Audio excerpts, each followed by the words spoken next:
Hi everyone, this is Michelle from the tech team. I may have met some of you at the public computers at Main Library.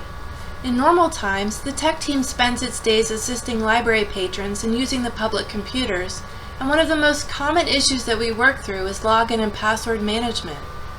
As most of the things that we used to do on paper and over the phone have moved online, we are faced with having to remember dozens of logins to everything from job applications to tax bills. In this presentation, I have gathered together several different options that are available to help us keep track of our passwords, and I hope that you find a solution that works well with your situation.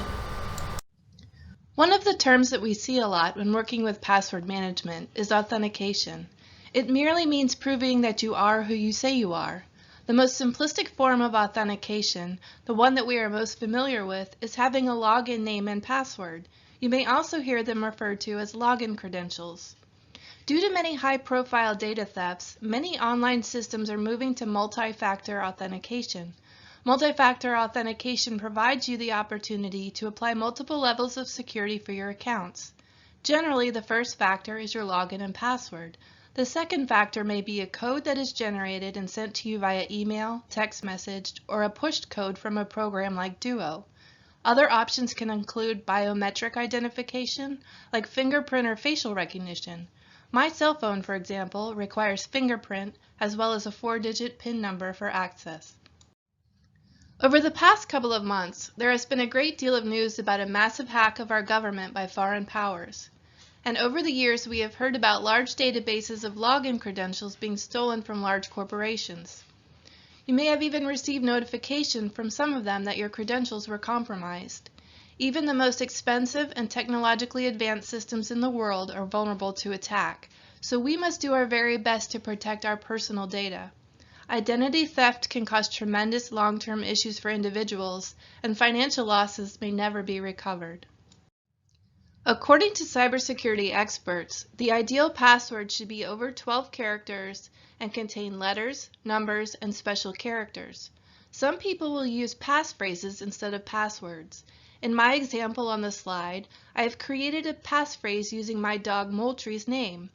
In it, I have capitalized the first letter of each word, swapped out the letter O for the number 0, and added an exclamation point at the end. You can use nursery rhymes or other things that are easy for you to remember, but that can be tweaked in a way that makes them wholly unique. It can be tremendously difficult to do, but it is important to not use the same password for all of your accounts. If one account is compromised, the others may then follow. It can be very convenient to save your passwords into your internet browser. At home or with a computer that locks, it may be safe. But if you share a computer with someone or work on a public computer, this may not be the safest bet. In Chrome, for example, passwords may be revealed if the user who comes behind you knows what they are doing. Password management applications like LastPass offer you the ability to create a password vault. The only way you can access your stored login credentials is with one master password. It can be installed as an application on your mobile device or as an extension in your browser.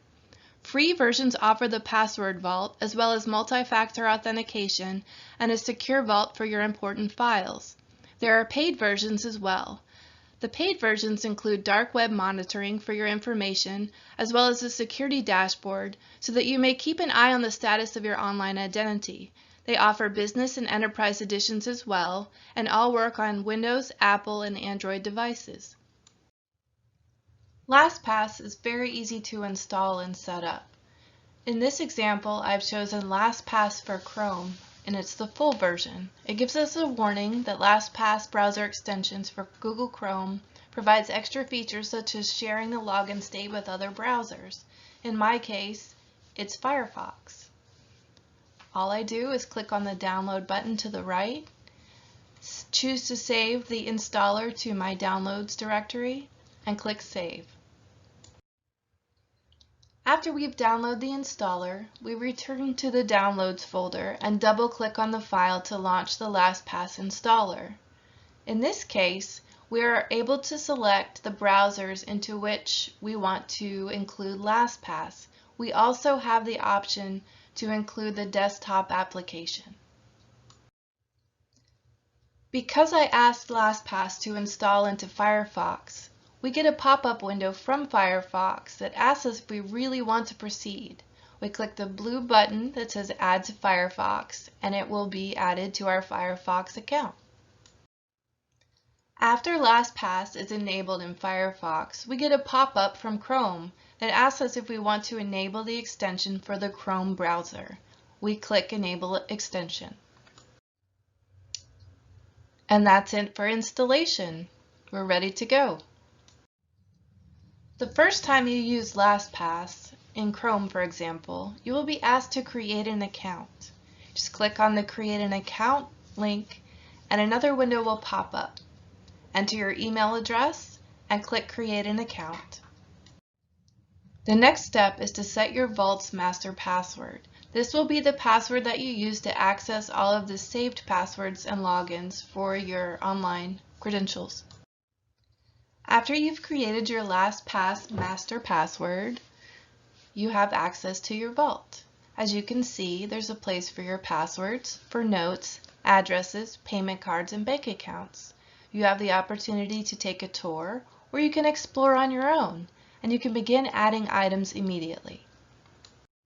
LastPass is only one of many options available for password management. I chose to show it to you as an example because it has a free option.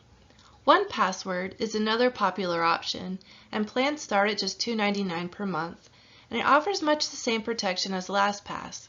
It also has family and business plans as well, and they work on Windows, Apple, and Android devices. An important facet of the family plan, as our family found out, is the ability to rescue a family member if they have forgotten their master password. For Apple users, devices with iOS or Mac operating systems come installed with iCloud Keychain. If you have an iCloud account, you can set up iCloud Keychain to keep track of your login credentials as well as your credit card information. At this time, if you store your passwords in Keychain, you cannot access them from a Windows or Android device. So if you have to move between operating systems, this may not be the most flexible choice for you. For those who want a digital solution but don't want to store their credentials in an application or browser, handheld password vaults may be a good solution. Search Amazon or other electronics retailers for password vaults, and you will come up with a device that looks a lot like a calculator. With one login, you can access the list of your login credentials on one device. As login requirements become more and more complex, some who work primarily from one location have gone back to writing down their passwords. If you have the ability to secure your password log, this may be the best option for you. It's low tech and only requires that you keep it up to date as your passwords expire. Security experts recommend that if you choose to use the password log, that you keep it under lock and key in your desk and that you not carry it around in your purse or pocket. Leaving written login credentials where anyone might access them defeats the purpose, so make sure you lock them up tight. We all work and function differently in cyberspace, and it's important to be aware of the risks while taking prudent steps to minimize them. Choose a password management strategy that works best for you and your circumstances. Keep an eye on your online accounts, and if you receive notification that your account may have been compromised, work diligently to change all of your passwords. I've had to do this in the past, and it was a tremendous pain, but I was thankfully able to protect my online accounts. Finally, trust your gut. If something looks strange, like an email that is asking for your login credentials, or a website that just seems a little off, investigate or stop what you're doing and consider other options. No institution of merit will ever ask you for your login and password via email. Likewise, if a website you visit has a login screen but doesn't have HTTPS in its web address, do not enter your credentials. It's not secure. Anyone can buy a fake website and make it look real, so be aware. I hope that you have found this informative and have given some thought to one of the options provided for password management. Have fun, but be safe, and we look forward to having you all back at the main library computers before too much longer.